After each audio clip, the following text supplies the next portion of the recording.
రోమిలికి రాసిన పత్రిక 8వ అధ్యాయం 35వ వచనం.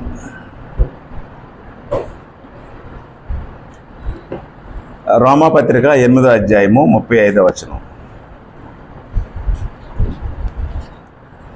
ఇది మూలవాక్యము.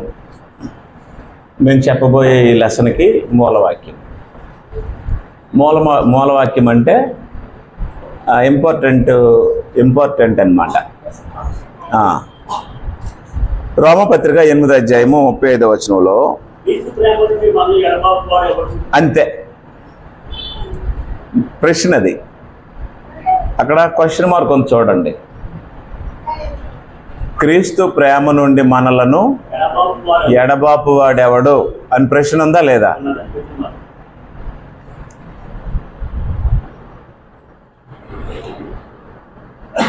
ఒకసారి పైకి.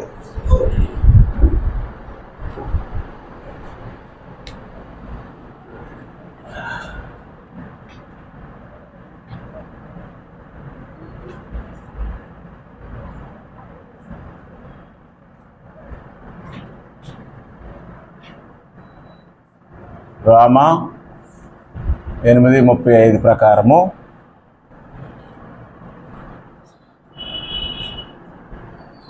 ప్రశ్న.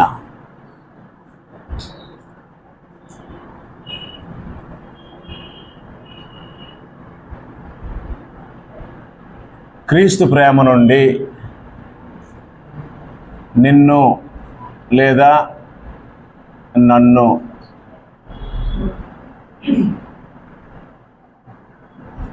ఎడబాపువాడు ఎవడు? అది ప్రశ్న. ఎడబాయడం అంటే తెలుసా? దూరం చేయడం లేదా దూరం అవడం, క్రియది. క్రీస్తు ప్రేమ నుండి మనలను ఎడబాపువాడు ఎవడు? అది ప్రశ్న. జవాబు చెప్పండి. అంతే.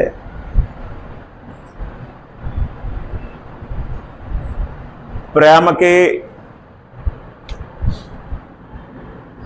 వ్యతిరేకమైన పదం ఏది? ద్వేషం. ద్వేషాన్ని నింపేవాడు ఎవరు? సాతాను.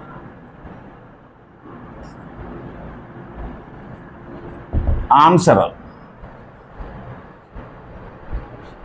క్రీస్తు ప్రేమ నుండి మనల్ని ఎడబాపువాడు ఎవరు? ప్రశ్నది. ఎవరు మనల్ని దూరం చేస్తారు? సాతాను. It's very simple.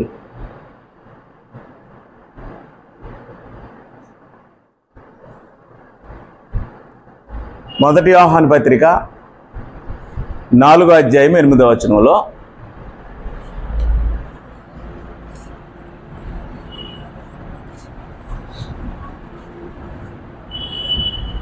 దేవుడు ప్రేమ స్వరూపి. దేవుడెవరు? ప్రేమ స్వరూపి. స్వరూపానికి రూపం ఉండదు. స్వరూపం వేరు, రూపం వేరు. స్వరూపానికి రూపం ఉండదు. రూపం వేరు, స్వరూపం వేరు. అర్థం ఉందమ్మా? స్వరూపం అంటే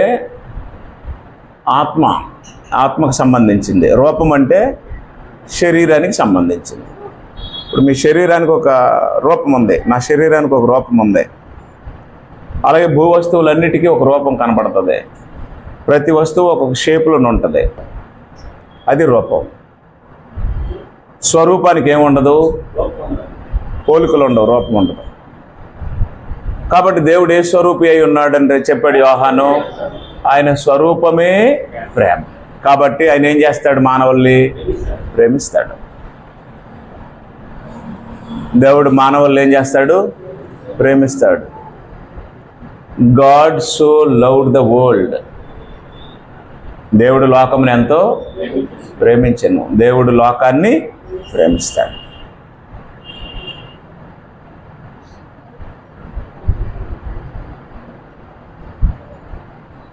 దేవుడు లోకమును ప్రేమిస్తాడు. లోకాన్ని ప్రేమిస్తాడు అంటే మంచివారిని ప్రేమిస్తాడు, చెడ్డవారిని ప్రేమిస్తాడు.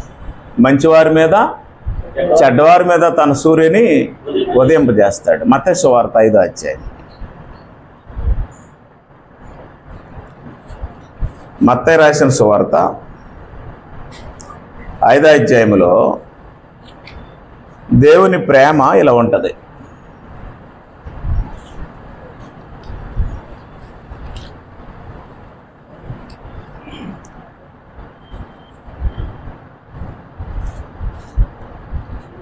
నలభై 43 నుండి నేను చదువుతాను, చూడండి.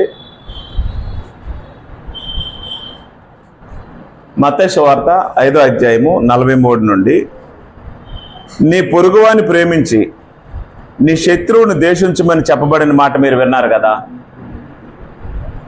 పొరుగువాడిని ప్రేమించి శత్రువుని ఏం చేయమన్నారట? ద్వేషిస్తారు. వందనాలు చెప్పిన వాళ్ళకి వందనాలు చెప్పి, వందనాలు చెప్పని వాళ్ళకి వందనాలు చెప్పడం దాని తాలూకు ఉద్దేశం. మాస్టర్ గారు అంటే నాకు ఇష్టం, నేను ఆయనకే వందనాలు చెప్తాను. ఆ మాస్టర్ గారు అంటే నాకు ఇష్టం లేదు, ఆయనకి నేను వందనాలు చెప్పను. అదన్నమాట. అంటే పొరుగువాడిని ప్రేమించడం, శత్రువుని ద్వేషించడం అనేది మీకు తెలుసు కదా అని చెప్పి 44వ వచనంలో, నేను మీతో చెప్పినది ఏమనగా, మీరు పరలోకమందున్న మీ తండ్రికి కుమారులై ఉండినట్లు మీ శత్రువులను ప్రేమించుడి. దేవుడు ఎవరిని ప్రేమిస్తాడు? శత్రువులను ప్రేమిస్తాడు, పొరుగువారిని ప్రేమిస్తాడు. మనుషులు ఎవరిని ప్రేమించరు? శత్రువులను ప్రేమించరు, ప్రేమించిన వారినే ప్రేమిస్తారు. తేడా బాగా గమనించాలి మీరు. అప్పుడు 45వ వచనంలో అంటాడు, ప్రభువు చెప్పాడు, ఆయన చెడ్డవారి మీద మంచివారి మీద తన సూర్యుని ఉదయింపజేసి నీతిమంతుల మీదను అనీతిమంతుల మీదను వర్షం కురిపించున్నాడు. అవునా? కాబట్టి దేవుడు ఎవరిని ప్రేమిస్తున్నాడు? అందరినీ ప్రేమిస్తాడు. మంచివారిని చెడ్డవారిని ప్రేమిస్తాడు. ప్రేమ స్వరూపి అంటే ఆయన స్వరూపంలో నచ్చిన వాళ్ళు ప్రేమించడం, నచ్చని వాళ్ళు తృణీకరించడం అనేది ఉండదు. మనం కొన్నిసార్లు ఎవరినో అనుసరిస్తాం. వాళ్ళ కోసం కొంతమందితో ఒకలాగా, కొంతమందితో ఒకలాగా బిహేవ్ చేస్తాం. పాయింట్ అర్థం అవట్లేదా? ఈయనతో మాట్లాడడం ఈమెకి ఇష్టం లేదు,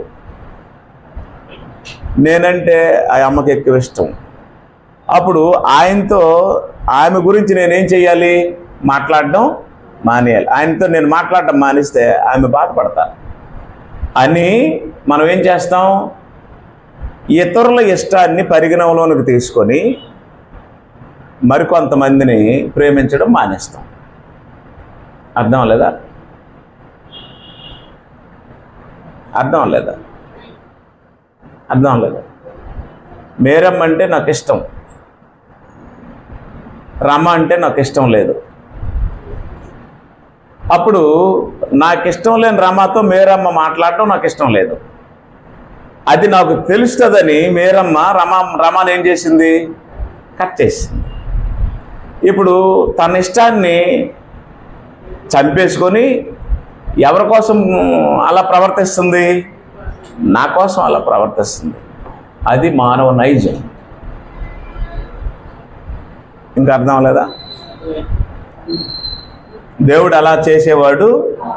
నీకు నచ్చినా నచ్చకపోయినా, నువ్వు వచ్చినా రాకపోయినా, నువ్వు నమ్మినా నమ్మకపోయినా ఆయన అందరినీ ప్రేమిస్తాడు. ఆయన స్వభావం అది, ఆయన స్వరూపం అది. ఎప్పటికైనా మీకు అర్థమైందా? ఇంకా అర్థం అవ్వలేదా? మనకు నచ్చినట్టు దేవుడు ఉంటాడా? దేవుడిలాగా దేవుడు ఉంటాడా? ఎలా ఉన్నాడు దేవుడు? కాబట్టి ఆయన ఎంతమందిని ప్రేమిస్తాడు? ఎలాంటి వారిని ప్రేమిస్తాడు? మంచివారిని ప్రేమిస్తాడు. నీకు నచ్చిన వాళ్ళతో మాట్లాడటం మానే, నాకు నచ్చిన వాళ్ళతో మాట్లాడు అనేది నీ నైజం, నా నైజం. దేవుడు అలాంటి వాడు. ఒకవేళ ఆయన అలాంటి వాడైతే ఆయన దేవుడు అవడం. కాబట్టి ఇప్పుడు మనుషులు ఎవరి కోసం బ్రతుకుతున్నారు? ఎవరి కోసమో బ్రతుకుతున్నారు, ఎవరి కోసం బ్రతకట్లేదు. ఆ వాతావరణాన్ని మనుషుల్లో క్రియేట్ చేసి మనుషుల్ని దేవునికి దూరం చేసేవాడు, మనుషులకు దూరం చేసేవాడు సాతాను. అర్థం లేదా?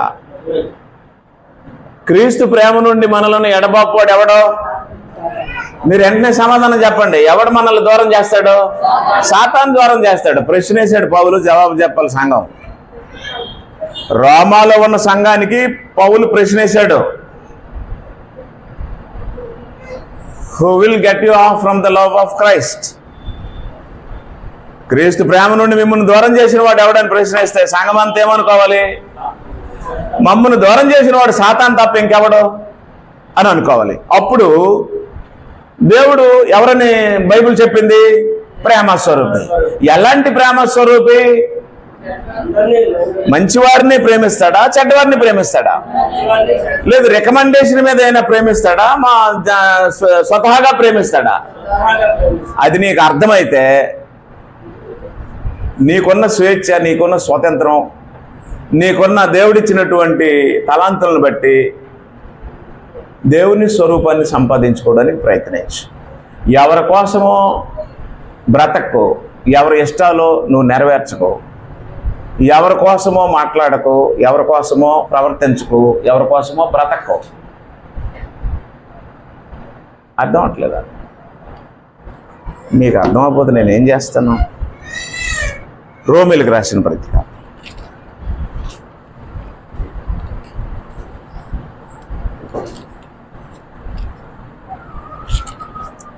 14వ అధ్యాయం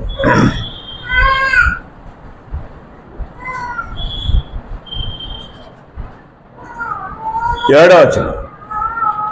మరో మాట ముందుకు చేసి చెప్తున్నాడు, మనలో ఎవడును తన కోసమే బ్రతకడు, ఎవడును తన కోసమే చనిపోడు. ఇది సెకండరీ.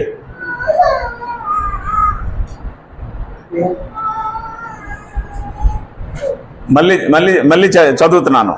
మనలో ఎవడును తన కోసమే బ్రతకడు, ఎవడును తన కోసమే చనిపోడు. రాసినోడికి అర్థమైంది, ఈ పత్రిక తీసుకున్న వాళ్ళకి అర్థమైంది. మీకు అర్థమైతే మీరు ధన్యులు.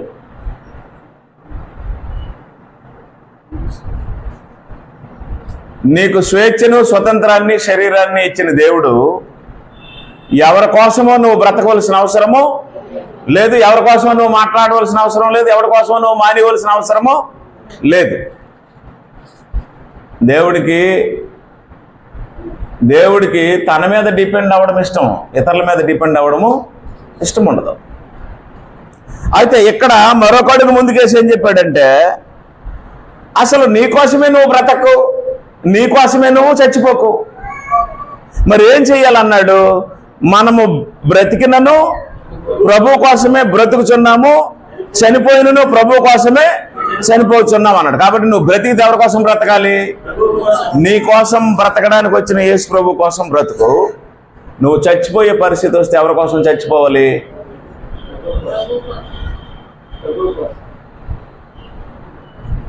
వినట్లేదన్న. నువ్వు బ్రతికితే ఒకటి, నువ్వు దేవుని బిడ్డవైతే ఆవిడతో మాట్లాడడం నాకు ఇష్టం లేదు, ఎందుకు మాట్లాడుతున్నావని నేను అంటే నీకు స్వేచ్ఛ, స్వతంత్రం లేదని అర్థం. నువ్వు నా కోసం బ్రతుకుతున్నావు.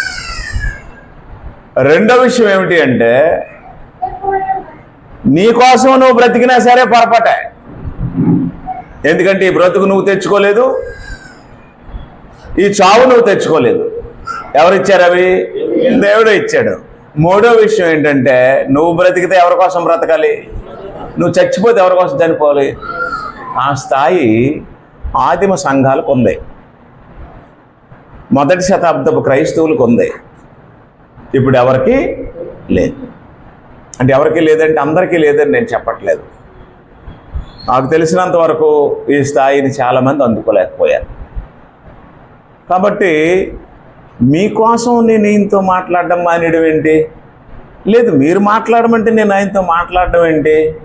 మీ చేతిలో నేను కీలుబొమ్మను కాదు కదా. నాకు దేవుడు స్వేచ్ఛ ఇచ్చాడా? నాకు స్వతంత్రం ఇచ్చాడా? ఇవ్వలేదా? కాబట్టి జన్మతోనే నాకు స్వేచ్ఛ స్వాతంత్రాన్ని ఇచ్చిన దేవుడు మేలు కీడులను వివేచించగలిగే జ్ఞానం కూడా ఇచ్చినప్పుడు దేవుని స్వరూపాన్ని సంపాదించాలనుకునే నేను ఇండివిజువల్గా ప్రవర్తించాలి. ఆ ఇండివిజువల్గా ప్రవర్తించే స్వేచ్ఛ స్వాతంత్రము స్వతహాగా దేవుని దగ్గర టన్నులు ఉంది. దేవుడు ఎవరి రికమెండేషన్ మీద బ్రతికేవాడు కాడు, ఎవరి కోసం బ్రతికేవాడు కాదు, లేదా ఎవరి కోసం అలా ప్రవర్తించేవాడు కాడు. ఆయన అందరినీ ప్రేమిస్తాడు. ఆయన ప్రేమ స్వరూపి. దేవుడు ప్రేమ స్వరూపి. ఈ బుద్ధి మనం మార్చుకోవాలి. ఏ బుద్ధి? ఎవరి కోసమో మనము ప్రవర్తించడం అనే బుద్ధిని ఏం చేయాలి?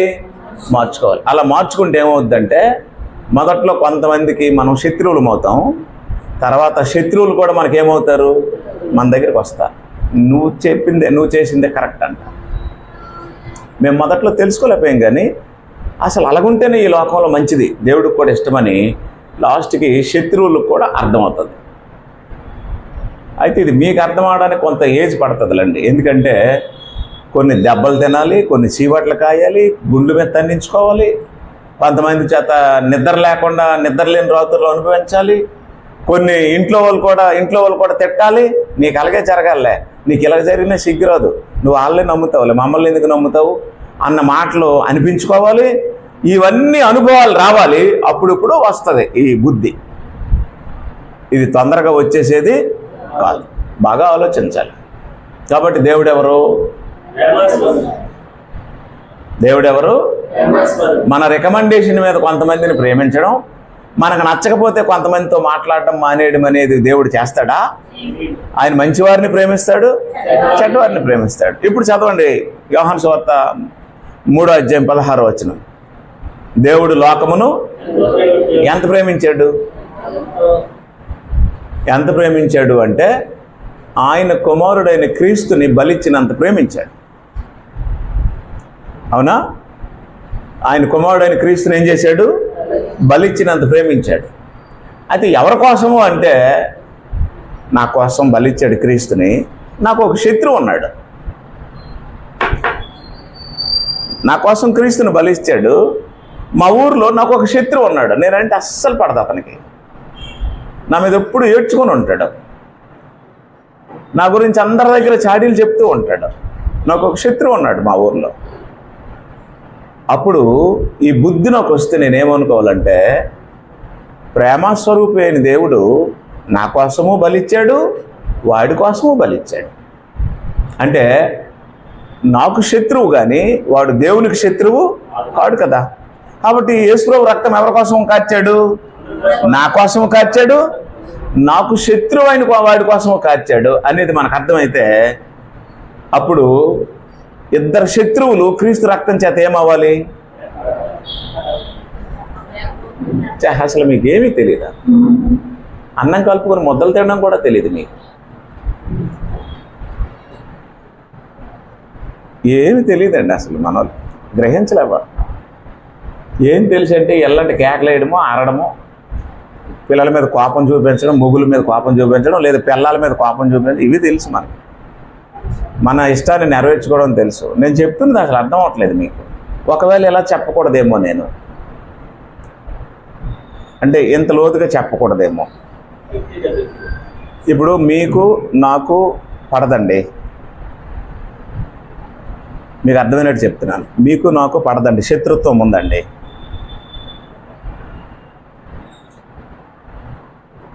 మీకు నాకు శత్రుత్వం ఉన్నప్పుడు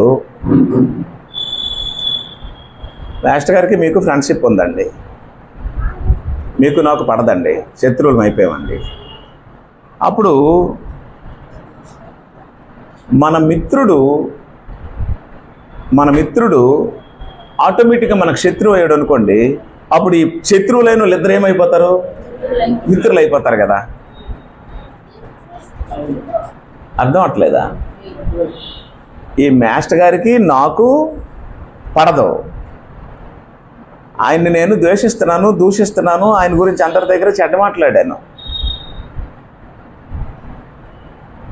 యేసుప్రభు రక్తం నా కోసమే కార్చాడా, ఆయన కోసం కార్చాడా? అప్పుడు నాకు అర్థమైతే ఎలా ఫీల్ అవ్వాలి? నా శత్రువుగా భావించిన మాస్టర్ గారి కోసం కూడా యేసుప్రభు ఏం కార్చాడు? రక్తం కారిస్తే అప్పుడు మీ ఒంట్లో ప్రవహించేది నా ఒంట్లో ఏదో ప్రవహించేది ఒకే రక్తం అయితే మన ఇద్దరం ఏమవుతాం? శత్రువులం అవుతామా, మిత్రులం అవుతామా? అది దేవుని ప్రేమ.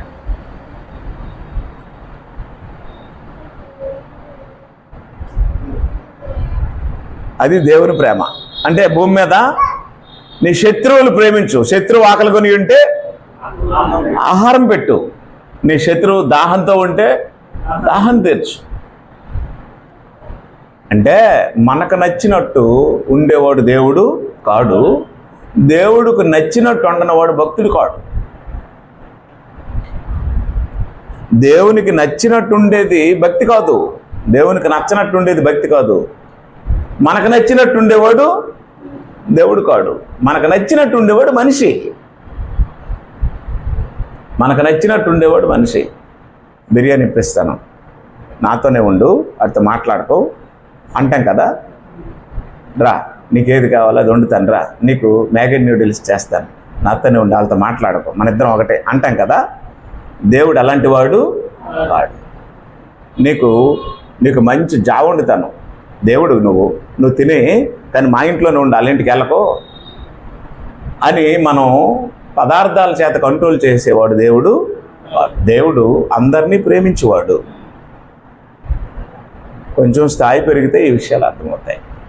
కాబట్టి ఇప్పుడు క్రీస్తు ప్రేమ నుండి లేదా దేవుని ప్రేమ నుండి మనల్ని ఎడబాపువాడు ఎవడో, మనల్ని దూరం చేసిన వాడు ఎవరో? సాతాను దూరం చేస్తాడు. దూరమైనటువంటి శత్రువులు కూడా దేవుని ప్రేమ ఏం చేస్తుంది? కలుపుతుంది అన్నమాట. క్రీస్తులోకి వచ్చిన తర్వాత కూడా శత్రువులుగా బ్రతికితే దాని అంత దరిద్రం ఇంకోటి ఉండదు. కనుక నేను చెప్పే విషయాలు జాగ్రత్తగా ఆలోచించండి. కీర్తనల గ్రంథం 53వ కీర్తన. కీర్తనల గ్రంథం 53 ఇలా రాసి ఉంది అక్కడ, ఇంకా తెలియదు కదా. దేవుడు లేడని బుద్ధిహీనులు తమ హృదయములో అనుకొందురు, వారు చెడిపోయిన వారు అసహ్య కార్యములు చేయుదురు, వారు మేలు చేయవాడు అక్కడను లేడు. దేవుడు లేడని అనుకునేవారు ఎవరంట? బుద్ధిహీనులు. బుద్ధిహీనులు అంటే బుద్ధి లేని వాళ్ళు. ఎందుకు వీళ్ళని బుద్ధి లేనివాడు అని బుద్ధి లేని వారు అని బైబిల్ చెప్పింది? దేవుడు లేడు అన్నారు. ఎవరు లేడు అన్నారు? ఎక్కడికి వెళ్ళి దేవుడు లేడు అనాలి?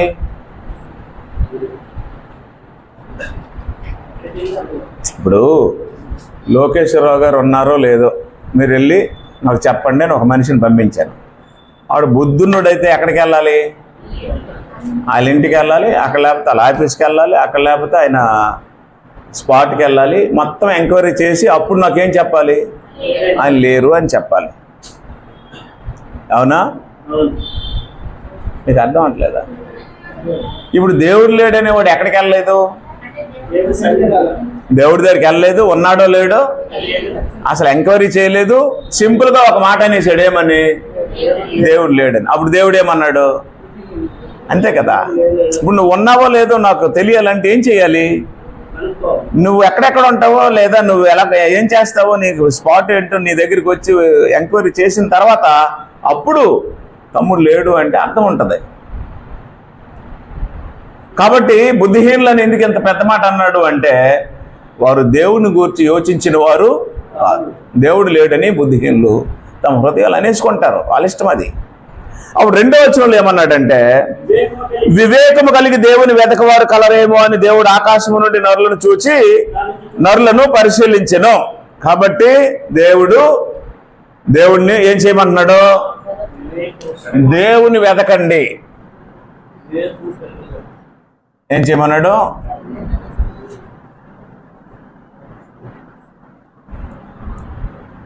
ఎంతది?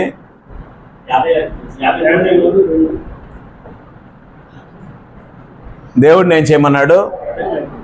వివేకముతో వెతకండి. వివేకం అంటే ఆలోచన. ఏం చేయాలి? ఆలోచనతో దేవుడిని ఏం చేయాలి? వెతకండి. కళ్ళు మూసుకోండి, ఆలోచించండి. కళ్ళు మూసుకొని పడుకున్నప్పుడు ఆలోచించండి. ఈ జన్మ ఏంటి, ఈ జీవితం ఏంటి, తిండి ఏంటి, బట్ట ఏంటి, నేనేంటి, రేపు ఈ లోకాన్ని విడిచిపెట్టి వెళ్ళిపోవడం ఏంటి, అసలు ఏంటి జీవితం ఏంటి, ఎవరిచ్చారు ఇదంతా, ఎవరి వల్ల జరుగుతుందని ఒకసారి ఆలోచించండి. ఆలోచిస్తే విషయాలు తేటపరచబడతాయి. ఆలోచన మానవుడికి మాత్రమే ఉంటుంది, మృగాలకు ఉండదు. కాబట్టి ఆలోచించకుండా దేవుడు లేడు అనడం బుద్ధిహీనత. దేవుడిని ఆలోచించి తెలుసుకోవాలి. రోమీయులకు రాసిన పత్రిక రోమాపత్రిక 1వ అధ్యాయం.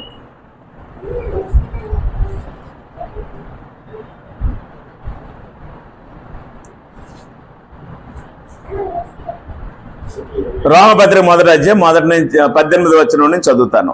1వ అధ్యాయం 18.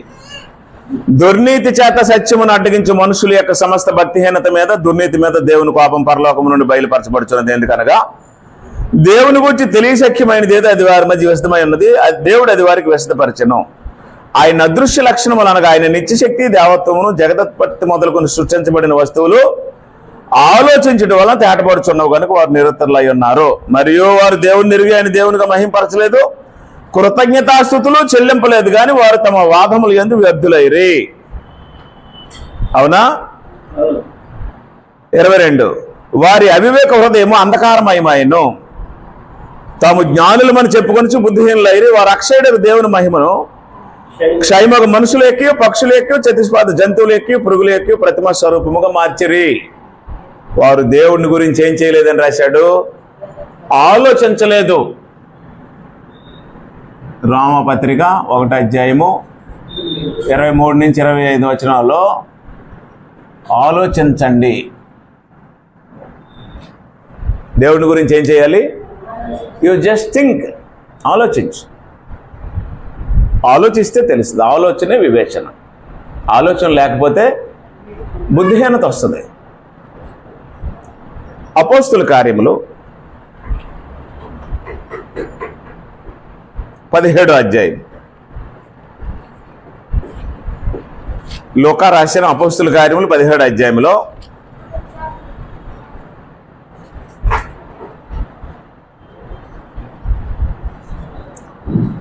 26వ వచనంలో ఇలా రాస్తుంది, మరియు యావత్ భూమి మీద కాపురముండుటకు ఆయన యొక నుండి ప్రతి జాతి మనుషులను సృష్టించి, వారు ఒకవేళ దేవుని తడవలాడి కనుగొందురేమో అని తన్ను వెదుకు నిమిత్తము నిర్ణయ కాలమున వారి నివాసస్థలం యొక్క పొలిమేరలను ఏర్పరచెను. 26, 27 అపోస్తుల కార్యములు 17, 26, 27. తడవలాడి కనుగొనండి. ఏం చేయాలంటే దేవుడిని తడవలాడు కనుగొనండి. తడవలాడడం అనేది ఎవరికి సంబంధించింది? కళ్ళు కనిపించిన వారు వస్తువులు ఏం చేస్తారు? తడవలాడు కనుగొంటారు. ఇప్పుడు మనది కూడా అదే పరిస్థితి. మనం కూడా మనోనేత్రాలు మూయబడిన వారు. ఈ యుగ సంబంధమైన దేవత అవిశ్వాసులైన వారి మనోనేత్రాలు గ్రుడ్డు. కాబట్టి గ్రుడ్డివారమైన మనం, ఆత్మీయంగా గ్రుడ్డివారమైన మనం దేవుడిని ఏం చేయాలి? తడవలాడాలి, కనుగొనాలి. నీకు నచ్చినట్టు దేవుడు ఉండడు, గుర్తుంచుకో. నువ్వు కోరినవన్నీ దేవుడు ఇవ్వడం, అది కూడా గుర్తుంచుకోండి. నీకు నచ్చినట్టు ఉంటే ఆయన దేవుడు అవ్వడం. మనకిష్టం లేని వాళ్ళతో ఆయన మాట్లాడటం మాని అంటే మానండవు. నాకు నచ్చిన వాళ్ళకి నువ్వు పిల్లలు ఇవ్వకంటే ఆయన మాండవు. నాకు నచ్చిన వాళ్ళు నువ్వు ఆశీర్వదించకంటే ఆయన మాండవు. నీకు నచ్చినా నచ్చకపోయినా దేవుడు అందరినీ ప్రేమిస్తాడు, అందరినీ దీవిస్తాడు. ఆయన దేవుడు. నీకు నచ్చినట్టు నేను, నాకు నచ్చినట్టు నువ్వు ఉండొచ్చు, మనం మనుషులు. కానీ దేవుడు అలాంటి వాడు. అది ఎప్పుడు గుర్తుంచుకోండి. దేవుని ప్రేమ నుండి లేదా క్రీస్తు ప్రేమ నుండి మనల్ని ఎడబాపువాడు ఎవరు? చెప్పట్లేదు మీరు. సాతాన్ మనల్ని ఏం చేస్తాడు? ఎడబాపుతాడు. అబ్బా దేవుడు అలాగే అంటాడు. అలాగైతే నువ్వు ఈ లోకంలో బ్రతకలేవు. నిన్ను వాళ్ళు తిట్టారు కాబట్టి నువ్వు కూడా తిడితే కానీ నువ్వు బ్రతకలేవు అని మనకు నేర్పుతాడు. మనుషుల్ని శత్రువులుగా తయారు చేయడం సాతాను యొక్క ప్రాథమిక లక్ష్యం. వాడు భార్యాభర్తలే తాళిగట్టి పెంచి పోషిస్తున్న భర్తనే భార్యకి శత్రువుగా చేసేస్తాడు. జీవితాన్ని సమర్పించుకొని చచ్చినంత వరకు నీకు భార్యగా ఉంటానని ప్రమాణం చేసి వచ్చిన ఆ ఆడపిల్లని భార్యనే భర్తకి శత్రువుగా చేసేస్తాడు. వాడు సాతాన్ అంటే సామాన్యమైనడు వాడు. దేవుడు సృష్టించిన ఆదాముని తన దగ్గర ఉండకుండా సాతాన్ని అవను వాడుకొని దేవుడి దగ్గర నుంచి లాగేశాడు దేవుని కుమారుడిని. సాతాన్ అంటే మీరు పేరు అనుకుంటున్నారేమో, వాడు ఒక శక్తి. అయితే దేవునికి ఉన్నంత శక్తి కలవాడు వాడు. మనల్ని నాశనం చేయడానికి కావాల్సిన శక్తి సాతానికి ఉంది. జాగ్రత్తగా ఉండాలి. దేవుడిని ఎలా కనుగోవాలని రాశాడు? తడవలాడి కనుగొనండి. ఏ మానవుడు ఎప్పుడు దేవుడిని చూడలేదు, తడవలాడు కనుకోవాల్సిందే. మోషే కూడా దూరదృష్టితో దేవుడిని కనుగొన్నాడు. ఐగుప్తు యొక్క ధనము క్షణకాలపు పాప భోగమనించి దేవుని ప్రజలతో శ్రమ అనుభవించటం మేలని సమస్తాన్ని విడిచిపెట్టుకొని దేవుడిని వెంబడించాడు మోషే. అది గురుడితనం తొలగిపోవడము అంటే. గురుడితనం తొలగిపోవడము అంటే ఈ లోకం మనకు శాశ్వతమైనది కాదు, ఉండబో దానికోసం ఎదురు చూడాలి అన్నది గురుడితనం తొలగిపోవడం. కాబట్టి దేవుడిని వెతకమని ఎవరు చెప్పారు? దేవుడే చెప్పాడు. రెండో విషయం ఏమిటంటే, ఎప్పుడు వెతకాలి?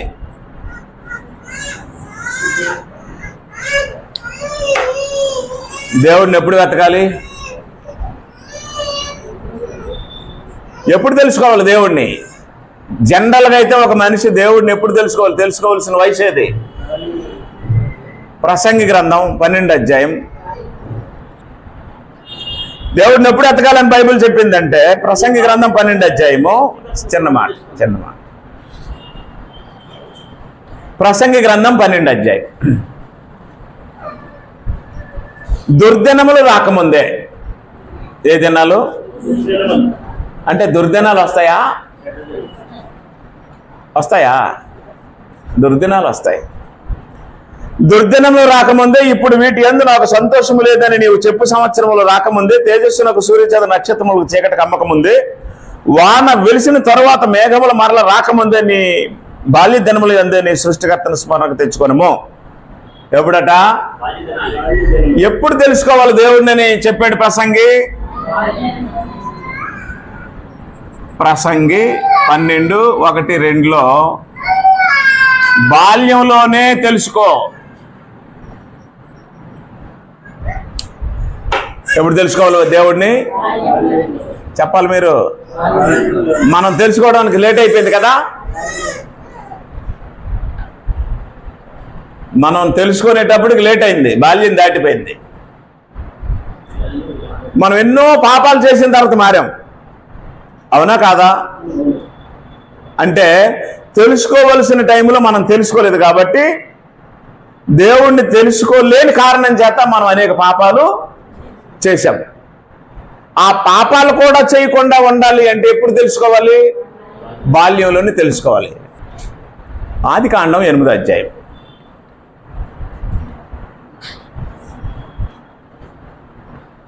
మోషే రాసిన ఆదికాండం 8వ అధ్యాయంలో మానవ బాల్యము ఎలాంటిదో మోషే చెప్పాడు. జలప్రలయం తర్వాత దేవుడు తీసుకున్న నిర్ణయాన్ని మోషే రాశాడు. ఆయన అన్నాడు 21వ వచనం, అప్పుడు యెహోవా ఇంపైన సువాసనను ఆఘ్రానించి ఇక మీదట నరులను బట్టి భూమిని మరల శపించను. ఎందుకనగా నరుల హృదయాలోచన వారి బాల్యము నుండి చెడ్డది. ఎప్పటి నుండి అంటే హృదయం చెడిపోయే స్థాయి, హృదయం చెడిపోయే స్టేజ్ ఏది? బాల్యమే. బాల్యంలో పాపాన్ని స్టోర్ చేసుకుంటాడు, యవ్వనంలో చేస్తాడు. Heart is the place for the storage of the sin and devices are the sense organs. ఏమని రాసింది అక్కడ? మానవుని యొక్క హృదయం చెడిపోయే స్టేజ్ ఏది? బాల్యం. కాబట్టి బాల్యంలో ఎవరి గురించి తెలుసుకోవాలని ఉంది? బాల్యంలోనే సృష్టికర్త గురించి తెలుసుకో. నువ్వు బాల్యంలో విషయాన్ని స్టోర్ చేసుకుంటే యవనంలో వచ్చినప్పుడు పాపం చెయ్యు. ఈరోజు అనేక మంది యవనస్తులు పాడైపోయి అనేక మంది యవనస్తులు పాపం చేయడానికి కారణం ఏంటి?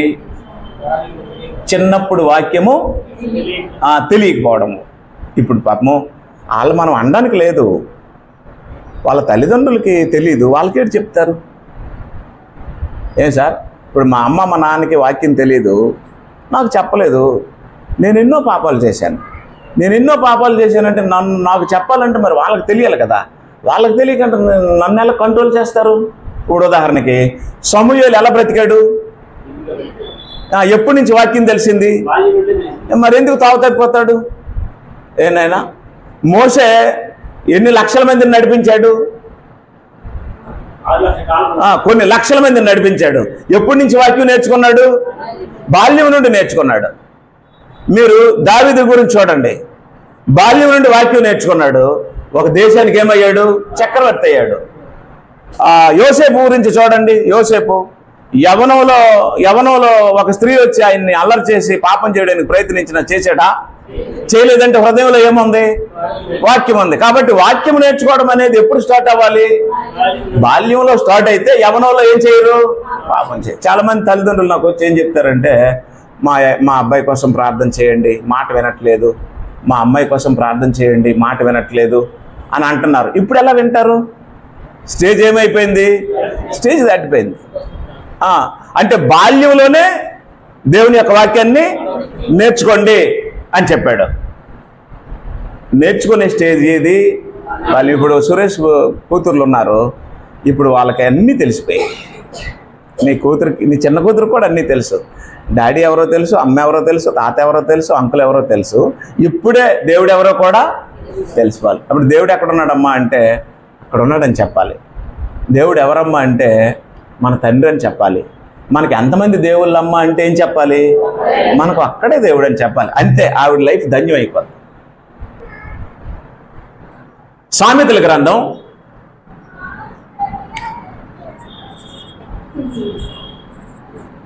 22:6.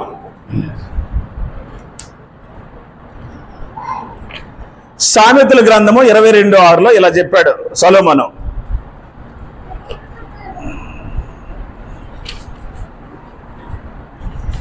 ఏమని?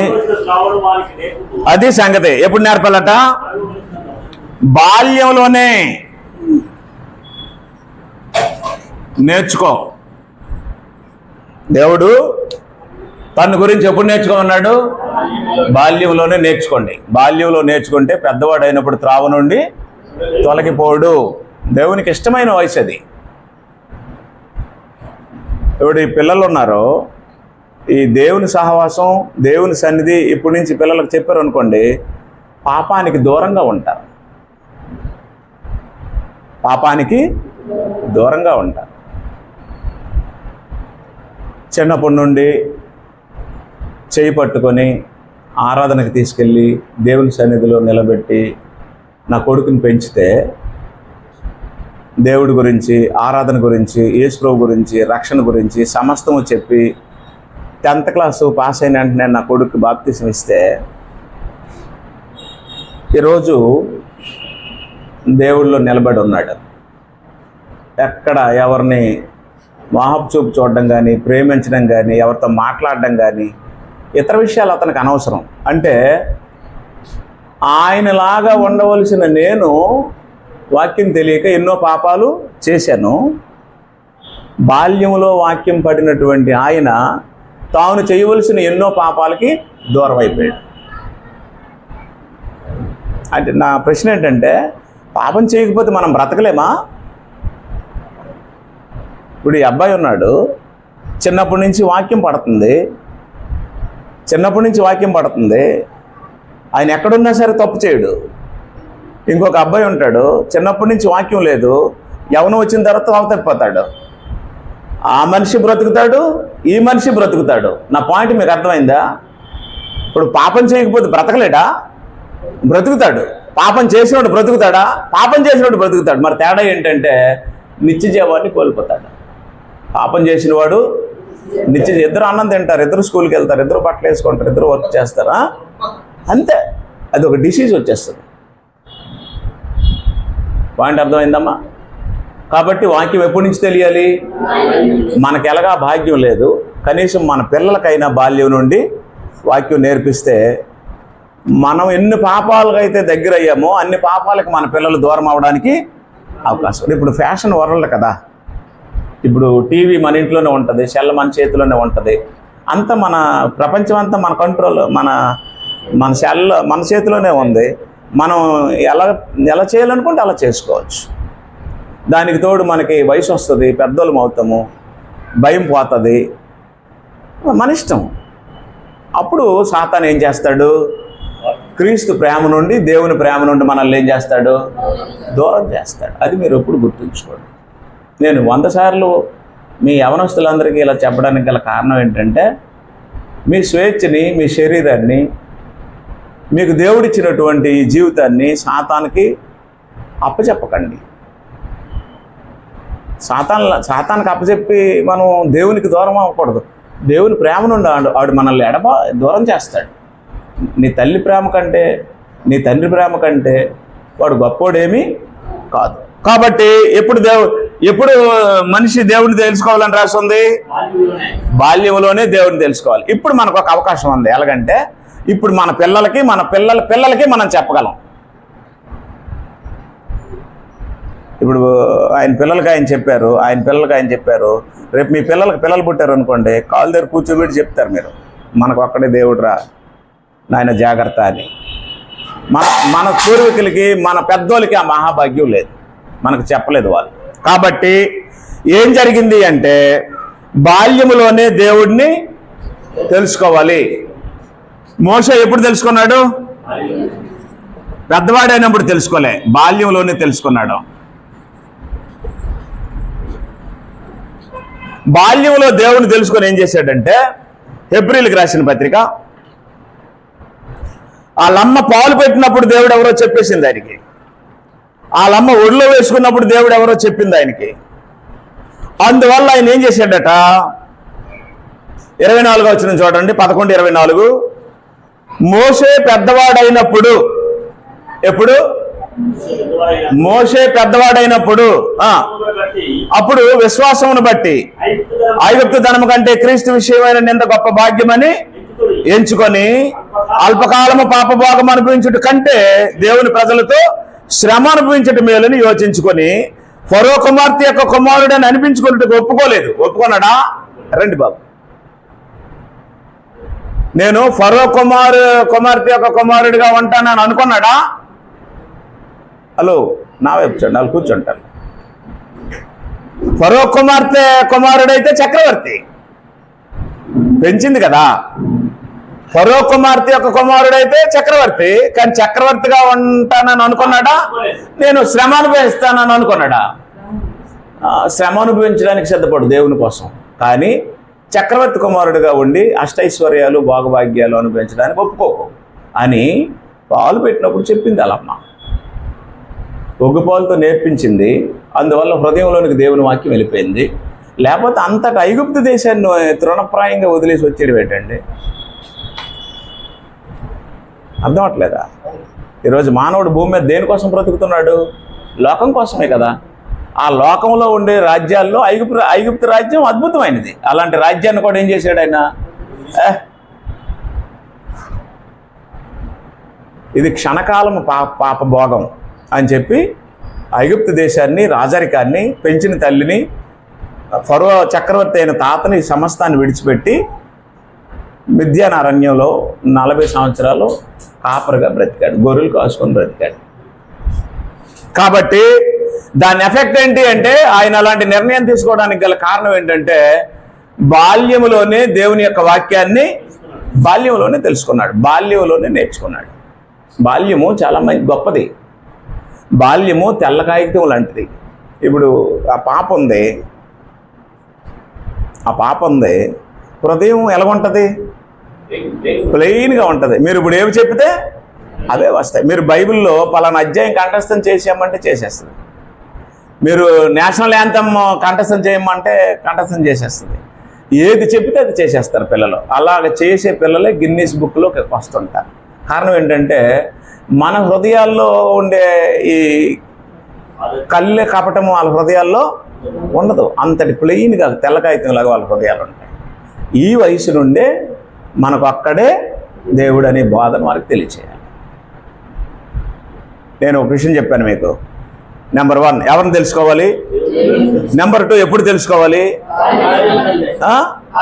బాల్యంలోనే దేవుడిని తెలుసుకోవాలి. అంతే. బాల్యంలో సత్యం చెప్పకపోతే తావ తప్పిపోతారు పిల్లలు. ఆ తర్వాత ముర్రో కిర్రోమో నేర్చినా వచ్చే ప్రయోజనము ఏముండదు. బాల్యంలో ఏబిసిడీలు చెప్తాం, చచ్చినంత వరకు గుర్తుంటాయి. బాల్యంలో టేబుల్స్ చెప్తాం, చచ్చినంత వరకు గుర్తుంటాయి. కానీ బాల్యంలో దేవుడు ఎవరో చెప్పం. బాల్యాన్ని గాలికి వదిలేస్తే సాతాను బాల్యము యొక్క హృదయంలో ద్వేషాన్ని, ఈర్ష్యని, కపటాన్ని, అసూయని, సమస్తాన్ని నింపేస్తాడు. అప్పుడు ఆటోమేటిక్గా పిల్లలు ఏమవుతారు? దేవునికి దూరం అయిపోతారు. కాబట్టి ఏ వయసులో దేవుడి గురించి తెలుసుకోవాలి? బాల్యంలోనే దేవుడిని తెలుసుకోవాలి. అయితే ఒక మాట నేను చెప్పాలనుకున్న 3వ విషయం ఏంటంటే, ఎందుకు దేవుడిని తెలుసుకోవాలి?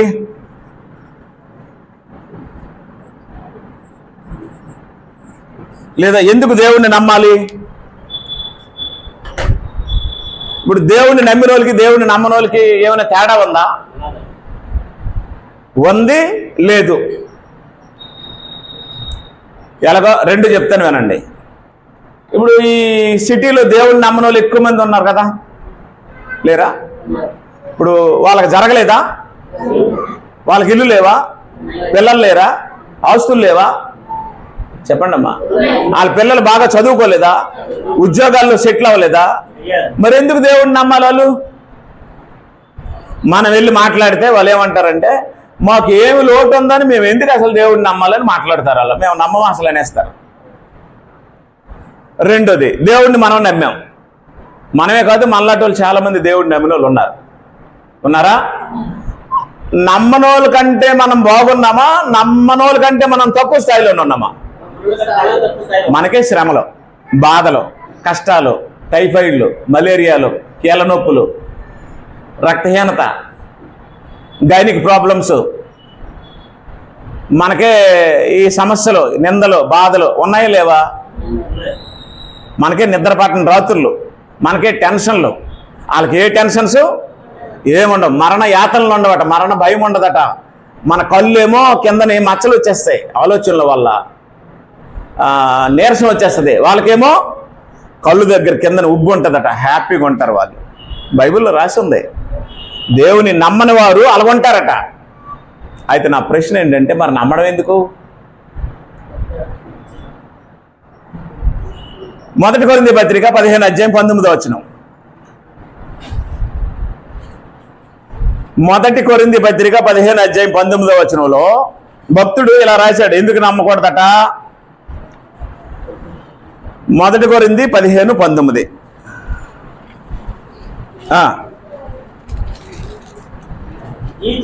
ఏ జీవిత కాలం మట్టుకే మనము క్రీస్తునందు నిరీక్షించిన వారమైన ఎడలా, అది సంగతి. అది దౌర్భాగ్యమైన జీవితం. దేనికోసం? కూడు కోసం, గూడు కోసం, గుడ్డ కోసం, పెళ్లి కోసం, డబ్బుల కోసం, ఉద్యోగాల కోసం, ఇతరత్ర లోకంలో ఉన్న వారికి ఏవేవి ఉన్నాయో వాటిని కూడా మనం అనుభవించాలి, సంపాదించాలనుకుని ఎవరైనా నమ్మితే అది ఎలాంటి నమ్మకం అన్నాడు? దౌర్భాగ్యమైన నమ్మకం అన్నాడు. గుర్తుంచుకోండి, నేను ముందే చెప్పాను, దేవుడు ఎవరు? ఆయన మంచివారిని చెడ్డవారిని, మంచివారికి చెడ్డవారికి అందరికీ ఇస్తాడు. ఇప్పుడు నాకు పిల్లల్ని ఇచ్చాడు, మా ఎదురింట్లో నమ్మనోడు ఉన్నాడు, ఆయనకి పిల్లల్ని ఇచ్చాడు. అర్థం అవట్లేదా? ధనలక్ష్మి అర్థం అవట్లేదమ్మా. మీకు ఒక బాబునిచ్చాడు, మీ ఎదురింటి వాళ్ళకి ఒక బాబునిచ్చాడు. మరి నమ్మి ప్రయోజనం ఏముంది? మీకు ఆరోగ్యం ఇచ్చాడు, వాళ్ళకి ఆరోగ్యం ఇచ్చాడు. ఆయనకి హార్ట్ సర్జరీ అయింది, దేవుడు ఆయన్ని ప్రాణంతో కాపాడాడు. ఇంకొక ఆయనకి హార్ట్ సర్జరీ అయింది, ఆయన్ని ప్రాణంతో కాపాడాడు. అవునా? ఎందుకు అలా చేస్తాడు దేవుడు? దేవుడు కాబట్టి. ఆయన ఎవరు? ఆయన దేవుడు కాబట్టి ఎంతమందిని ప్రేమిస్తాడు? నీకు నచ్చిన వాళ్ళు ప్రేమించడు. మీ ఇద్దరు ఫ్రెండ్స్ కదా, చూసారు ఎలా చెప్పాను. ఆవిడ మీ ఇద్దరు ఏమనుకుంటారంటే, రే ఆడు మనోడు కాదు, ఆడు నాతో మాట్లాడు, నువ్వు కూడా ఆడితో మాట్లాడక జాగ్రత్తగా ఉండు అని అంటాం కదా ఒక్కోసారి. అనరా? అలా అది వస్తుంది దూరుకోయా, తర్వాత అది వెళ్ళిపోయిన తర్వాత మనం మాట్లాడుకుందాం అని అనరా? అదనమాట. అంటే మీ ఇద్దరు ఒక జట్టు, అది వేరే ఏ భావాలు ఉంటాయి. దేవుడు ఎలాంటి వాడంటే మనం అనుకునేటట్టు ఉండడం. మీకు నచ్చిన వాడికి కూడా పెళ్లి చేస్తాడు, మీకు నచ్చిన వాడికి కూడా పిల్లలు ఇస్తాడు, మీకు నచ్చిన వాడికి కూడా ఉద్యోగం వస్తుంది. అప్పుడు మనకి దేవుని సారం తెలియకపోవడం వల్లే ఎవరిని చూస్తాం? ఈ మనిషి యొక్క డెవలప్మెంట్నే చూస్తాం. కానీ దేవుడు ఈ దుర్మార్గుడికి కూడా దేవుడే. ఈ దుర్మార్గుడు కూడా అన్నం పెడతాడు, పెళ్లి చేస్తాడు, పిల్లలు ఇస్తాడు. ఈ తాగుబోతుకు కూడా దేవుడు ఆశీర్వదిస్తాడు, వీడికి ఇల్లు వాకలు ఇస్తాడు అని మనం ఆ స్థాయిలో దేవుడిని ఆలోచించాం. ఇప్పుడు మీరు దేవుడిని నమ్ముకున్నారు సార్, ఒక హెడ్ మాస్టర్. మీ పక్కనే దేవుడిని నమ్ముకున్న స్కూల్లోనూ ఒక అన్యుడు ఉన్నాడు, హెడ్ మాస్టర్. ఎవరిచ్చారో ఉద్యోగం? మరి ఈయనకి ఎవరు ఇచ్చారో ఉద్యోగం? దేవుడు ఇచ్చాడు. అయితే ఆయన ఎలాగ ఆలోచిస్తాడంటే ఈ లోకం మట్టుకు ఆలోచిస్తాడు. ఈయన ఎలాగ ఆలోచిస్తాడంటే ఇది తృణప్రాయం, ఏదో బతకడానికి అన్నం తినడానికి ఇచ్చాడు, కానీ ఈ లోకం నాకు శాశ్వతమైంది కాదని ఈయన ఆలోచిస్తాడు. అయితే ఈ లోకాన్ని విడిచిపెట్టినంత వరకు మనుషులు ఎలాగ ఆలోచించాలంటే ఆయన మంచివారిని ప్రేమిస్తాడు, చెడ్డవారు. ఇప్పుడు మీరు అలాగ అనుకోండి, మీకు పక్కింట్లో శత్రువులు ఉంటారా? అప్పుడు మీరు ఎప్పుడైనా ఈ ఉల్లిపాయ తొక్కలు కానీ, ఈ బీరకాయ తొక్కలు కానీ, ఈ బెండకాయ మూడుకులు కానీ అటు తోసేస్తారా?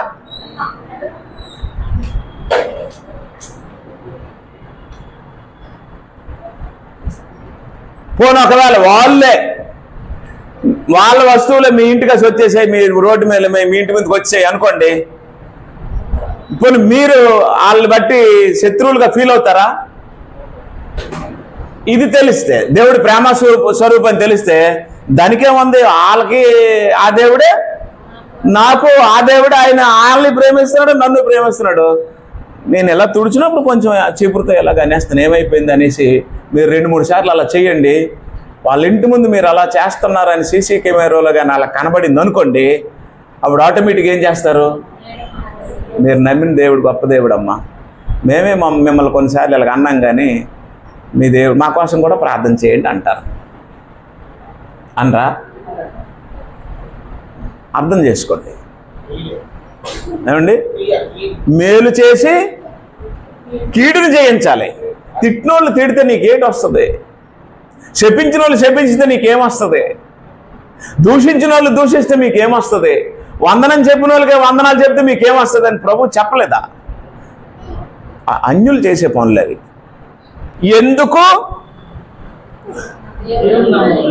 ఎందుకు దేవుని నమ్మాలంటే చాలా మంది ఏం చెప్తారంటే, పిల్లలు లేరు అందుకు మేము నమ్ముకున్నాం, దేవుడు మాకు పిల్లలు ఇచ్చాడని చెప్తారు. ఉద్యోగం లేదు, మేము దేవుడు నమ్ముకున్న తర్వాత ఏమొచ్చింది? ఉద్యోగం వచ్చింది. లేదా మాకు మంచి కోడలు దొరికి, లేదా మాకు కోర్టు సమస్య క్లియర్ అయిపోయింది. వీళ్ళు అవే చెప్తారు కదా, మీరు దేవుడు నమ్ముకోండి మీ సమస్య క్లియర్ అయిపోద్ది అంటారు. మరి ఇంకొప్పుడు సమస్యలో రానట్టు. మీకు ప్రశ్న వేస్తాను, దేవుడు నమ్మిన వాళ్ళకి ఎవరికైనా మలేరియా, టైఫాయిడ్ జ్వరం వస్తుందా లూసి? దేవుడు నమ్మిన వాళ్ళకి వస్తుందా? మీరమ్మా అమ్మా, దేవుడిని నమ్మిన వాళ్ళకి వస్తుందా? అంటే వీళ్ళందరూ అంటారు, నేను అన్నపోద్దు బాగోదని వస్తుందని కండి. నువ్వు దేవుడిని నమ్మినా నమ్మకపోయినా శరీరంతో ఉన్నప్పుడు నీకు అన్నీ వస్తాయి.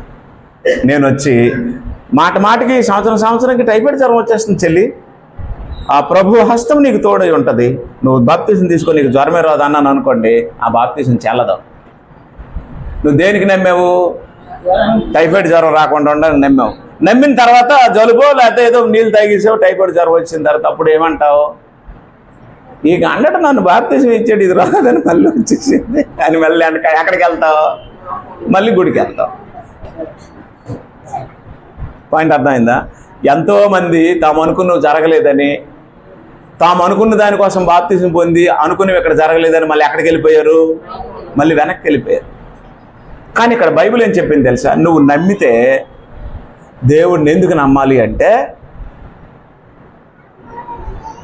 మార్కు సువార్త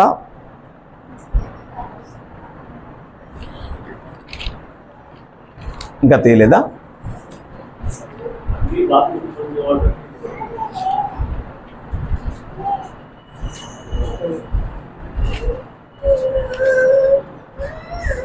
మార్కు సువార్త తీశారా?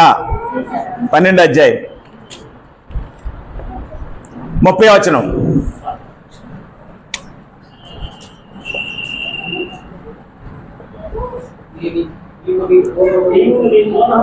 నీ పూర్ణ హృదయముతో, ఆత్మతో, వివేకముతో, బలముతో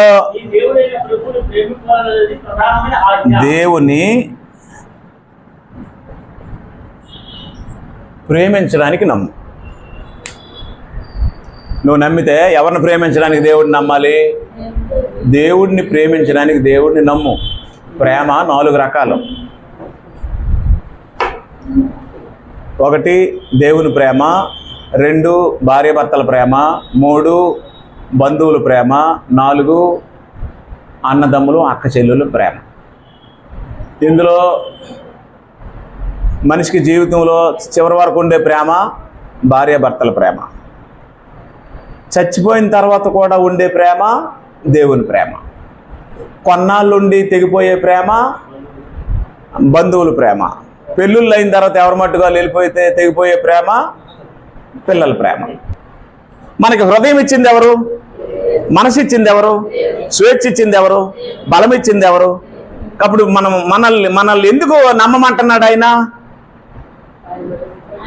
వన్ సైడ్ లవ్ క్రిస్టియానిటీ కాదు. దేవుణ్ణి నమ్మడం అంటే ఆరోగ్యాల కోసం కాదు, రోగాల కోసం కాదు, పిల్లల కోసం కాదు, డబ్బుల కోసం కాదు, కేసుల కోసం కాదు.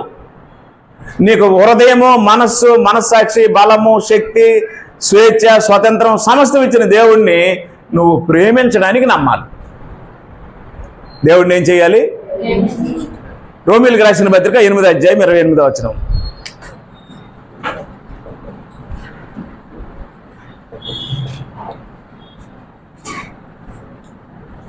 దేవుని ప్రేమించు. చదవండి.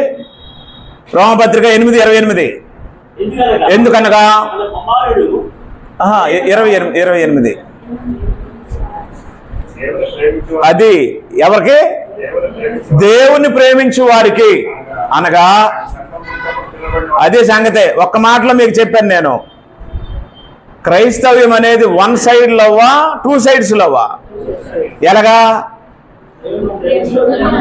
నువ్వు నమ్మినా నమ్మకపోయినా, బాప్తిస్మం పొందినా పొందకపోయినా, నువ్వు నీకు ఇష్టం వచ్చినట్టు బ్రతికినా సరే భూమి మీద నిన్ను దేవుడు ప్రేమిస్తున్నాడో అది నీకు తెలుసో తెలీదో నాకు తెలియదు. కానీ నువ్వు ఈ రోజుకి ప్రాణంతో ఉన్నావంటే ఎవరు ప్రేమిస్తున్నారు? దేవుడు నిన్ను ప్రేమిస్తున్నాడు. నీకు గాలి ఇచ్చాడు, నీరు ఇచ్చాడు, ఆహారం ఇచ్చాడు, ఆరోగ్యం ఇచ్చాడు, ఆయుష్ ఇచ్చాడు, అన్నీ ఇచ్చాడు. అది ఆయన నిన్ను అటు నుంచి ప్రేమిస్తున్నాడు. ఇప్పుడు దేవుడిని నమ్మడం అంటే నువ్వు ఇటు నుంచి ఎవరిని ప్రేమించాలి? ఎవరిని ప్రేమించాలి? నువ్వు దేవుడిని ప్రేమించాలి. అప్పుడు దేవుడిని ప్రేమించాలంటే ఎలా ప్రేమించాలి?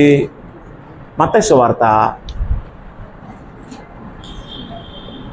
10వ అధ్యాయము 34లో దేవుడిని ఎలా ప్రేమించాలని చెప్పాడు. మత్తయి రాసిన సువార్త 10వ అధ్యాయంలో దేవుడిని ప్రేమించే పద్ధతిని చెప్పాడు. ఎలాగట? ఒక్క నిమిషం అండి.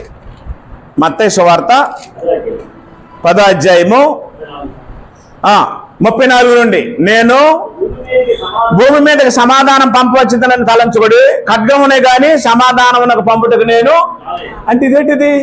ఖడ్గం అంటున్నాడు, సమాధానం లేదంటున్నాడు. అంటే ఎస్,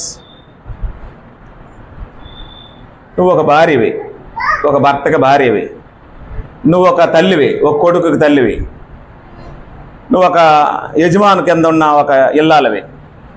కానీ మీరు ముగ్గురు ఎవరిని ప్రేమిస్తున్నారు? దేవుడిని ప్రేమిస్తే మీ ఇంట్లో వాళ్ళకి నచ్చదు. ఎప్పుడు చర్చి ఆరాధన అనుకుని ఉంటావు. ఈరోజు అయిపోవచ్చు కదంటే, నన్ను ప్రేమించిన దేవుడిని నేను ప్రేమిస్తున్నాను, ఆయన ఆజ్ఞలు కైకుంటాను, వెళ్తాను అంటావు. అప్పుడు ఏమైపోద్ది? సమస్య వస్తుంది. అదే గొడవ. అత్త దేవుడి దగ్గరికి వెళ్ళొద్దంటది, కోడలు నేను వెళ్తానంటది. ఆ ఇల్లు ఎలాగుంటుంది చెప్పండి?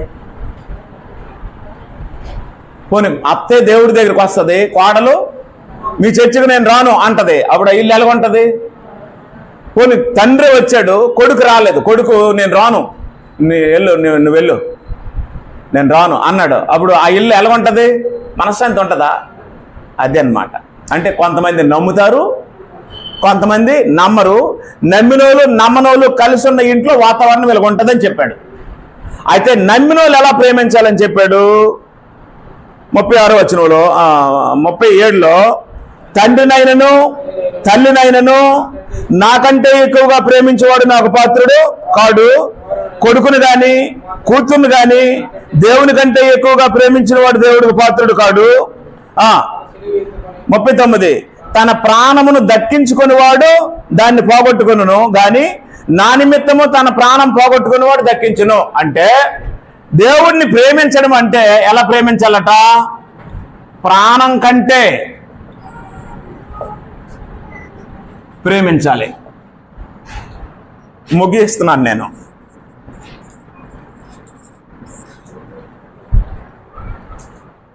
అమ్మ నా వైపు చూడండి. మనుషులు ప్రేమల్లో పడిన వాళ్ళు చచ్చిపోతున్నారు. ట్రైన్ కింద పడి ప్రేమ విఫలమైపోయిందని, నన్ను ప్రేమించలేదని, లేదా నన్ను మోసం చేసిందని, లేదా ఆడు నన్ను మోసం చేసాడని పిల్లలు ఏమైపోతున్నారు? చచ్చిపోతున్నారు. దేవుడిని ప్రేమించిన వారు చచ్చిపోరు. దేవుడిని ప్రేమించిన వారి కోసం దేవుని కుమారుడని యేసుప్రభువే వచ్చి చచ్చిపోయాడు. దేవుని ప్రేమించిన వారు జీవిస్తారు. నా పాయింట్ మీకు అర్థమైంది. మనకు హృదయం ఉందా లేదా? మనసు ఉందా లేదా? ఎవరిని ప్రేమించడానికి? మనుషుల్ని ప్రేమించడానికి కాదు. ఓ రోజు దేవుడు అబ్రహాం దగ్గరికి వచ్చి, అబ్రహామా, నీవు ప్రేమించి ఒక్కగానొక్కడై ఉన్న నీ కుమారుడైన ఇస్సాకుని నాకు బలిగా ఇస్తావా అని అడిగాడు. అడిగాడా? అడగలేదా? అడిగాడు. అబ్రహాము ఇస్సాకును అప్పటికి ఏం చేస్తున్నాడు? ప్రేమిస్తున్నాడు. అల్లారు ముద్దుగా ప్రేమిస్తున్నాడు. 100 సంవత్సరాల వయసులో పుట్టాడు, లేక పుట్టాడు కదా. వయసులో పుట్టిన వాళ్ళే పిల్లలు వదలరు. అలాంటిది 100 సంవత్సరాల వయసులో పుట్టిన పిల్లల్ని నెలగొదులుతాడు అబ్రహాము. అపురూపంగా ప్రేమిస్తున్నాడు కొడుకుని. అప్పుడు దేవుడు వచ్చి, నువ్వు ప్రేమించి నీ కొడుకుని నాకు బలిగా ఇయ్యి అన్నాడు. అబ్రహాముకు హృదయం ఉందా లేదా? అబ్రహాం అనే మనిషికి ఇది హృదయం అనుకోండి. 100% హృదయం ఖాళీగా ఉంటుంది. అప్పుడు కొడుకు పుట్టాడు. ఎవరికి? అబ్రహాముకు కొడుకు పుడితే అబ్రహాం ఎవరిని ప్రేమిస్తున్నాడు? కొడుకుని ప్రేమిస్తున్నాడు. దేవుడు కూడా ఉంటాడు. ప్రతి మనిషి హృదయంలో దేవుడు ఉంటాడు, పిల్లలు ఉంటారు. మీరు అబద్ధం ఆడకండి, చెప్పండి. 100%లో పర్సెంటేజ్ ఎక్కువ ఎవరి వైపు ఉంటుంది? అది యథార్థపరులు అలా చెప్పాలి. వాస్తవం అది. ఈయన వైపు 70% ఉంటుంది లవ్, దేవుడి వైపు ఎంత ఉంటుంది? 30% ఉంటుంది లవ్. అప్పుడు దేవుడు వచ్చి ఏమన్నాడంటే, నీవు నన్ను ప్రేమిస్తే నువ్వు ప్రేమించిన నీ కుమారుని నాకు బలి అని అన్నాడు. అన్నాడా లేదా? అప్పుడు అబ్రహాము దేవుడిని ఎంత ప్రేమించాడు? 100% ప్రేమించాడు. కొడుకుని ప్రేమించలే. అప్పుడు దేవుడి కోసం కొడుకుని ఏం చేశాడు? అర్పించేశాడు. అప్పుడు దేవుడు అబ్రహాంకి ఏమయ్యాడు? స్నేహితుడయ్యాడు. దేవుడు అబ్రహాం ఈక్వల్ అయ్యారు ఇచ్చే విషయంలో. అర్థమైందా? అబ్రహాం టైంలోనే ఒక భక్తుడు ఉన్నాడు, ఆయన పేరు యోబు. ఈయనకి ఎంతమంది పిల్లలు? 10 మంది పిల్లలు, 7 కొడుకులు, 3 కూతుర్లు. ఈ 10 మంది పిల్లల్ని ఒకే రోజు దేవుడు చంపేశాడు. ఒకే రోజు చనిపోయారు అందరూ. యోబు దేవుడిని వదిలేశాడా? దేవుడితోనే ఉన్నాడా? దేవుడు అన్యాయం చేశాడు అన్నాడా? దేవుడు మా ఇంటికి అగ్గెట్టాడు అన్నాడా? దేవుడు మా ఇల్లు కూల్చేశాడు అన్నాడా? ఏమని అన్నాడా? మరి ఏమన్నాడు? దేవుడే ఇచ్చాడు. అది ఇప్పుడు మనిషి దేవుడిని ప్రేమించగలడా? ప్రేమించగలడు. ఎవరికంటే ఎక్కువగా ప్రేమించగలడు? నీ రక్తం పంచుకు పుట్టిన పిల్లల కంటే ఎక్కువగా ఎవరి మీద నీ మనసు ఉండాలి? అప్పుడు నువ్వు దేవుడిని ప్రేమించినట్టు, దేవుడిని నమ్మినట్టు. అలా కాకుండా నువ్వు ఎవరికో మనసు ఇచ్చి దేని మీదో మనసు పెట్టుకొని ఎక్కడెక్కడో కోరికలు పెట్టుకుంటే దాని మీద ఉంటుంది నీకు ఆశ, దేవుడి మీద ఉండదు నీకు ప్రేమ. హలో మిస్టర్, అర్థమైందా? ఎంత శాతం ప్రేమించాలి దేవుడిని? నీకు దేవుడు ఎక్కువ ఇష్టమా, మీ నాన్న ఎక్కువ ఇష్టమా? అంతే. నాన్న ఇష్టమే, ఏ బిడ్డకైనా నాన్నే ఇష్టం. నాకు మా అమ్మ అంటే ఇష్టమే, కానీ దేవుడి కంటే ఉండకూడదు. మనకు ఒక ప్రమాదం ఉంది చెప్పనా? మనం ఎవరిని ఎక్కువ ఇష్టపడతామో వాళ్ళు మనకేమవుతారు? అది గుర్తుంచుకోండి ఎప్పుడు కూడా. మీకు కూడా ఆ స్టంట్లు తగిలినట్టు ఉన్నాయి. మీకు తగిలాయా? మీరు ఎవరినైనా ఇష్టపడితే వాళ్ళు దూరం అయిపోయే సిచ్యువేషన్లు వచ్చాయి మీకు? నేను చెప్పనులేండి ఎవరికి. అంచేత ఎవరిని ఎక్కువగా ఏం చేయకూడదు? ఇష్టపడకూడదు, గుండెల్లో పెట్టుకోకూడదు, ఇంట్లో పెట్టుకోకూడదు. దేవుడు ఏం చెప్పాడంటే ఏ మనిషిని నమ్మకూడదని చెప్పాడు. మరి నమ్మితే ఎవరు నమ్మాలి? ఎందుకు నమ్మాలి? దేవుడిని ఎందుకు నమ్మాలి? ఆయన మనల్ని ప్రేమిస్తున్నాడు కాబట్టి మనము కూడా ఆయనను ప్రేమించాలి. నీ పూర్ణ హృదయంతో, నీ పూర్ణ ఆత్మతో, నీ పూర్ణ మనసుతో, నీ పూర్ణ వివేకం. ఫ్రెండ్షిప్ డే వస్తుంది త్వరలో. నాకు అయిపోయినట్టే తెలియకుంటుంది. ఆ ఫ్రెండ్షిప్ డే వచ్చినప్పుడు బయట ఇక్కడ కట్టుకొని అమ్ముతారు కదా, ఏంటవి? కొనకండి అలాంటి కొనకండి. అది నిజమైన ఫ్రెండ్షిప్. నిజమైన ఫ్రెండ్షిప్ చేతికి అందంగా ఉంటుంది, ఎవరితో ఎవడో ఒకటి కడతాడని కొనుక్కుంటారు. కానీ నిజమైన స్నేహితుడు యేసు ప్రభు. మనం నిజంగా ప్రేమించవలసింది తండ్రి అయినటువంటి దేవుడు. ఆయన కంటే మనకి ఈ లోకంలో ఎక్కువ ఎవరు లేదు. ఆ రకంగా దేవుడు మనల్ని తన నుండి మనం దూరం అవ్వకూడదని ఒక ప్రశ్న వేశాడు. దేవుని ప్రేమ నుండి మిమ్మల్ని ఎడబాపువాడు ఎవడు అన్నాడు. అవునా? దేవుని ప్రేమ నుంచి మనల్ని ఎడబాపువాడు ఎవడో? సాతాన్ తాగుడు అలవాటు చేసి దూరం చేసేస్తాడు. సాతాన్ ప్రేమలు అలవాటు చేసి దూరం చేసేస్తాడు. సాతాన్ సినిమాలు అలవాటు చేసి దూరం చేసేస్తాడు. సాతాన్ వ్యసనాలు అలవాటు చేసి దూరం చేసేస్తాడు. సాతాన్ చాడీలు అలవాటు చేసి దూరం చేసేస్తాడు. సాతాన్ చెప్పుడు మాటలు చెప్పి దూరం చేసేస్తాడు. సాతాను ఒక మనిషిని దేవుడి నుండి దూరం చేయడానికి ఎన్నో పన్నాగాలు పండుతాడు. దేవుడికి నువ్వు దగ్గరగా ఉండడానికి ఒకే ఆయుధం. అదేంటంటే నువ్వు దేవుడిని ఏం చేయాలి? ప్రేమించాలి. మనస్ఫూర్తిగా దేవుడిని ప్రేమించాలి. నీ పిల్లల కంటే ఎక్కువగా దేవుడిని ప్రేమించాలి. రేపు నీ పిల్లలు చచ్చిపోయే పరిస్థితి వచ్చినా అప్పుడు కూడా ఇది ఎవరి చిత్తం అనుకోవాలి? మరి మొన్న పుట్టినప్పుడు ఆయనే పుట్టించాడు, ఇప్పుడు తీసుకెళ్ళిపోయినప్పుడు ఆయనే తీసుకెళ్ళిపోతాడు. ఆయన ఇచ్చిన పిల్లలు ఆయనకే మహిమ కలుగును గాక అన్న భక్తి రావాలి మనకి. ఓకేనా? ఇదేం దేవుడమ్మా, మా అయ్యకి కాలు ఇరిగిపోయింది, మా అమ్మకి తలకు దెబ్బ తగిలిసింది, మేము నమ్మాం కానీ మా ఇలాగైపోయిందేమని అని ఎప్పుడు అనుకోకండి. ఆయన ఏదైనా చేయగలడు. ఆయన సర్వాధిపతి. ఆయన చేతిలో సమస్తము ఉంటాయి. మీ అందరికీ వందనాలు.